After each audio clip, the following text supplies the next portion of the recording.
సరే బాలస్వామి గారు political analyst ఆయన ఏం చెప్తారు విందాం. బాలస్వామి గారు కాస్త ఆలస్యంగా జాయిన్ అయ్యారు మీరు. సో మొత్తానికి ఒకవైపు సుప్రీంకోర్టులో కాంగ్రెస్ స్పెషల్ పిటిషన్ వేసింది. బీసీ 42% రిజర్వేషన్ల విషయంలో హైకోర్టు తీర్పు అధ్యయనం చేసిన తర్వాత మరొకసారి ఎన్నికలు వాయిదా పడిన సంగతి మనకు తెలిసిందే. ఈ నేపథ్యంలో మరి జూబ్లీహిల్స్ రాజకీయాలు వేడెక్కుతున్నాయి. కాంగ్రెస్ వర్సెస్ బీఆర్ఎస్ మధ్య మరి సెంటిమెంట్ వర్సెస్ ఈ యొక్క సెంటిమెంట్ను రగిలిస్తున్నారని కాంగ్రెస్ చెప్పడం కావచ్చు. సో ఎలా చూస్తారు, మీరేం చెప్తారు సార్? ఫస్ట్ ఆఫ్ ఆల్ ప్యానెల్లో ఉన్న అందరికీ గుడ్ మార్నింగ్ అండి. ఈ సెంటిమెంట్లు ఏంటంటే, ఎందుకంటే భారతదేశంలో ఇది ఒక పెద్ద ప్యాషనేట్ అయిపోయిందండి సెంటిమెంట్స్ తీసుకొచ్చి. అది మన నరాల్లో ఉంది కదండి, మన రక్తంలోనే సెంటిమెంట్ అంటే భారతీయులు అంటేనే సెంటిమెంట్. అందుకే మీ తాతలు ఇండియా ఇస్ గ్రోయింగ్ కంట్రీ, మా నాన్నలు ఇండియా ఇస్ గ్రోయింగ్ కంట్రీ, నేను India is growing and developing country, నా పిల్లలు కూడా India is growing and developing country. ఇదే ఇంకెన్ని రోజులు చెప్పుకుంటారు నాకు అర్థం కాదు. సెన్స్ ఉండాలి కాకపోయినా ఏమవసరం ఉందండి సెంటిమెంట్, నాకు అర్థం కావట్లేదు. అసలు పొలిటికల్ క్యాంపెయినింగ్, పొలిటికల్ పర్సనాలిటీ అంటే అర్థం ఏంటి? It is a people litigation management. Public కి ఏం సమస్యలు ఉన్నాయి, వాటిని నువ్వు ఏం చేయగలుగుతావు, నీ కెపాసిటీ ఏంటి, నీ క్యాలిబారిటీ ఏంటి, నీ కాండక్ట్ ఏంటి, దట్స్ ఇట్. ఇదేంటిది?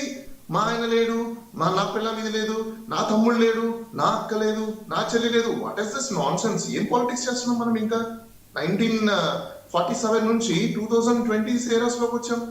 ఇంకా ఏంటండి ఇది? నాకు అర్థం కావట్లా.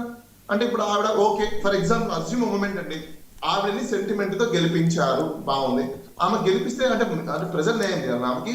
వాళ్ళ హస్బెండ్ హెల్త్ లేక ఆయన చనిపోతే ప్రజలు ఎందుకు ఓట్లు వేయాలండి? నాకు అర్థం కాలేదు. ఆయన హెల్త్ ని సరిగ్గా చూసుకోవాలి, ఆయన హెల్త్ కాపాడుకోవాలి, ఆయన ప్రాపర్ గా ట్రీట్మెంట్ తీసుకోవాలి, ఆయన ప్రాపర్ గా మెడిసిన్ తీసుకోవాలి. అది పక్కన పెట్టేసి ప్రజల మీద పడిపోయి ప్రజలు మీరు ఓట్లు వేయండి మేము గెలిచేస్తామంటే ఆవిడ ఏం చేస్తారు చెప్పండి నాకు? బయటకు వచ్చాక గెలిచిన తర్వాత ఏం చేస్తుందమ్మా? ఏమి చేయదు.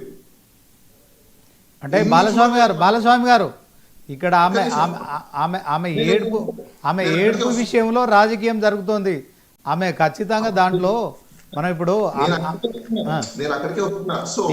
ఇది ఇప్పటి నుంచి కాదండి, 1947 నుంచి కావచ్చు, అంతకు ముందు నుంచి కావచ్చు, జవహర్లాల్ దగ్గర నుంచి మొదలుకుంటే ఇప్పుడు ప్రియాంక గాంధీ వరకు మరి మున్మనవరాలుగా ఆమె. సో దాంట్లో మనం రాజకీయాలను ఇప్పుడు మార్చలేము. దాంట్లో ఆ వారసత్వాన్ని కూడా మనం ఇప్పుడు ప్రశ్నించిన ఉపయోగం లేదు.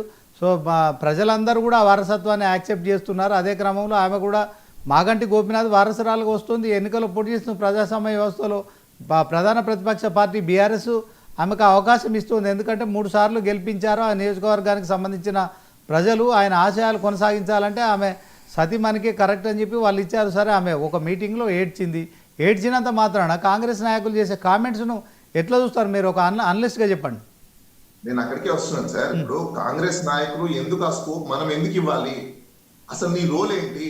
నేను అదే అంటున్నా. ప్రతి నాయకుడు ఎవరైనా కావచ్చు, ఈ భారతదేశంలో రిప్రజెంటేషన్ ఆఫ్ పీపుల్ యాక్ట్ ప్రకారము బాబాసాహెబ్ అంబేద్కర్ ఇచ్చిన ఒక స్లోగన్ ఏంటి, ప్రిన్సిపల్ ఏంటి మనకు? Educate, unite and agitate.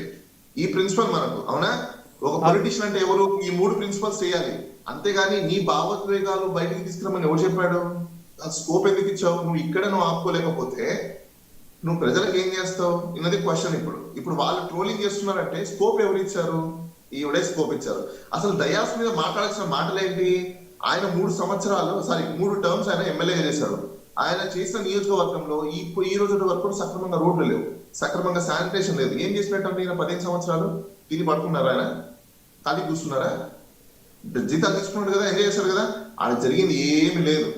ఎవరు వచ్చినా, బీజేపీ వచ్చినా, కాంగ్రెస్ వచ్చినా, బీఆర్ఎస్ వచ్చినా, లేకపోతే ఇంకో పార్టీ వచ్చినా, ఆ జూబ్లీహిల్స్ నియోజకవర్గంలో బస్తీలలో ఉన్న ఏరియాస్ ఏవైతే ఉన్నాయో ఆ ఏరియాస్ అన్ని ఓట్ బ్యాంక్ ఎక్కువ ఉంటాయి. 1,20,000 పైన చిలుపు ఓట్ బ్యాంక్స్ ఉంటాయి అక్కడ. ఇక్కడ చోటా మోటా లీడర్లని ప్రతి ఒక్క లీడర్ మెయింటైన్ చేయాల్సిందే. ఎందుకంటే నేను అదే లొకాలిటీలో తిరుగుతుంటాను, అదే లొకాలిటీలో ఉంటాను, నాకు తెలుసు కాబట్టి. So there is no change అండి. ఎందుకంటే అది క్లమ్సీ ఏరియా. ఆ క్లమ్సీ ఏరియాలో ఒక చిన్న షాప్ పెట్టుకోవాలంటే రోడ్డు మీద కూడా ఆ చోటా లీడర్కి డబ్బు ఇవ్వాల్సిందే. వీళ్ళకి పోలీస్ వాళ్ళకి టైప్, వీళ్ళకి ఆ మున్సిపాలిటీ వాళ్ళకి టైప్. ఏ ఎమ్మెల్యే వచ్చినా అదే ఉంది. ఇప్పుడు కొత్త ఎమ్మెల్యే ఒకవేళ బీజేపీ వాళ్ళు వచ్చినా, ఇందాక మన రవి గారు వాళ్ళు మంచిగా చెప్పారు, బీజేపీ వస్తే అంటే మొత్తం అభివృద్ధి చెంది ఎలా చేస్తారు మీరు? రవి గారు, అసలు మీకు పవరే ఉండదు. మీరు ఎమ్మెల్యే గెలిచినా మీ మాట ఎవరు విండు కూడా విందు. అక్కడ మున్సిపాలిటీ వాడు వినడు, గవర్నమెంట్ వినదు, ఎవరు వినరు. మరి ఏం అభివృద్ధి చేస్తారు? మీరు రోడ్లు వేస్తారా? మరి ఎలక్ట్రిసిటీ కరెంట్ మన తీసుకురాగలుగుతారు అందరికి? మరి అక్కడ శానిటేషన్ ఏమన్నా మీరు బాగా చేయగలుగుతారు ఎమ్మెల్యే? నో. దెన్ యూజ్ ఏంటి? ఎవరు గెలిచినా అక్కడ యూజ్ లేదు. నేను ఒకటే ఒకటి చెప్పగలుగుతా, రాజకీయాలలో బాలస్వామి గారు ఇప్పుడు 22 నెలలుగా కూడా కాంగ్రెస్ అధికారంలో ఉంది. కాంగ్రెస్ కూడా ఏం చేయలేదంటారా జూబ్లీహిల్స్ లో?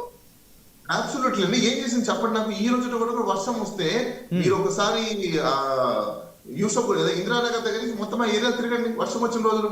ఎందుకంటే నేను అదే రూట్ వెళ్తాను. ఈవెన్ ఇప్పుడు మీ వర్షాలు వస్తే హైదరాబాద్ అంత ఇబ్బందులు తప్పట్లేదు. సో ఒకసారి లింగం యాదవ్ గారితో మాట్లాడదాం. లింగం యాదవ్ గారు, హైదరాబాద్ మొత్తం మాట్లాడట్లేదు నేను, హైదరాబాద్ మొత్తం గురించి మాట్లాడట్లేదు, ఓన్లీ నియోజకవర్గం గురించి మాట్లాడుతున్నాను. Right, okay. నియోజకవర్గం మాట్లాడుతున్నాను, only for confinement of the నియోజకవర్గం. జూబ్లీ హిల్స్ గురించి ఇప్పుడు ఎమ్మెల్యే జూబ్లీ హిల్స్ ఎమ్మెల్యే పోయేసి హైదరాబాద్ నో లేకపోతే సనత్ నగర్ చేయలేదు కదా, హైదరాబాద్ మొత్తం బాగా చేయలేదు కదా, only Sanath Nagar sorry Jubilee hills వరకే కదా. ఇప్పుడు జూబ్లీ హిల్స్ వరకు ఎన్ని ఇష్యూస్ ఉన్నాయి, అవన్నీ ఇప్పుడు అడ్రస్ అవ్వలేదు. మరి ఏ పార్టీ వచ్చినా, ఈవెన్ ఇప్పుడు ప్రస్తుతం గవర్నమెంట్ ఉన్న కాంగ్రెస్ పార్టీ కూడా ఏం చేసింది? Nothing is done. ఏ ఇక్కడ చూసుకున్నా, ఈవెన్ మీ ఛానల్ దగ్గర, మీ ఛానల్ ఆపోజిట్ లో మనం టేక్ పైకి వస్తాం, చూసారు రోడ్ ఎంత ఎంత ఇదిగా ఉంటుందో, చండాలంగా ఉంటుందో. ఏ రోజు చేస్తారా మీరు అలాంటి ఇష్యూస్ ని? మీ దగ్గరే ఉంది, ఎక్కడో ఎందుకు? జూబ్లీహిల్స్ పేరుకు మాత్రమే జూబ్లీహిల్స్ అండి. అక్కడ ఉన్నంత స్లమ్ రాష్ట్రంలో ఎక్కడ ఉండదు, అందరికి తెలిసిందే. కానీ అక్కడ నేను సార్ ఇప్పుడు ఇలాంటి సందర్భాలలో స్కోప్ ఇచ్చింది రాజకీయాలు చేయడం కోసం, స్కోప్ ఇచ్చింది ఎవరు? ఇలాంటి మాటలు మాట్లాడింది ఎవరు?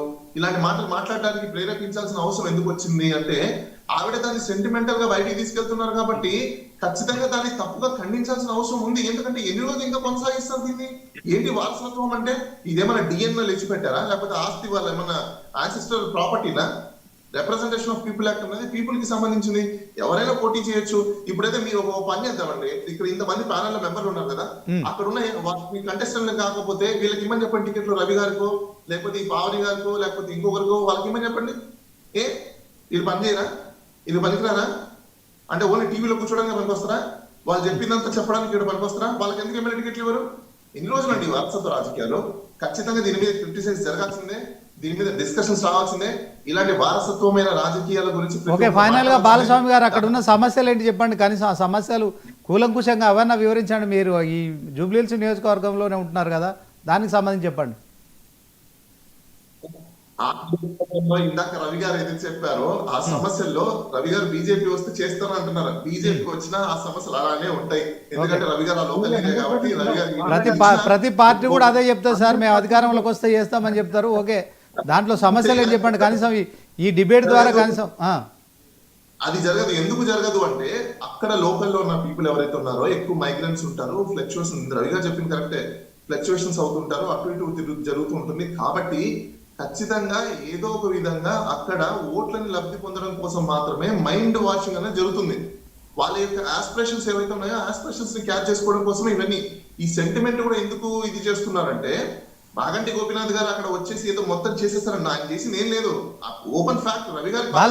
బాలస్వామి గారు సమస్యలు చెప్పండి. లింగం యాదవ్ గారు కాంగ్రెస్ అధికార ప్రతినిధులు, ఆయనతో మాట్లాడదాం. ముందు మీరు సమస్యలు ఒక్క సమస్యలు, రోడ్లు లేవు, అన్ని చింతలు, పవర్ కి సంబంధించిన ఇష్యూస్ ఉన్నాయి, శానిటేషన్ సంబంధించిన ఇష్యూస్ ఉన్నాయి, డ్రింకింగ్ వాటర్ సంబంధించిన ఇష్యూస్ ఉన్నాయి, క్లీనప్ కి సంబంధించిన ఇష్యూస్ ఉన్నాయి, మున్సిపాలిటీ ఇష్యూస్ ఉన్నాయి, ప్రాపర్ ఎక్స్ప్లోరేషన్స్ లేవు.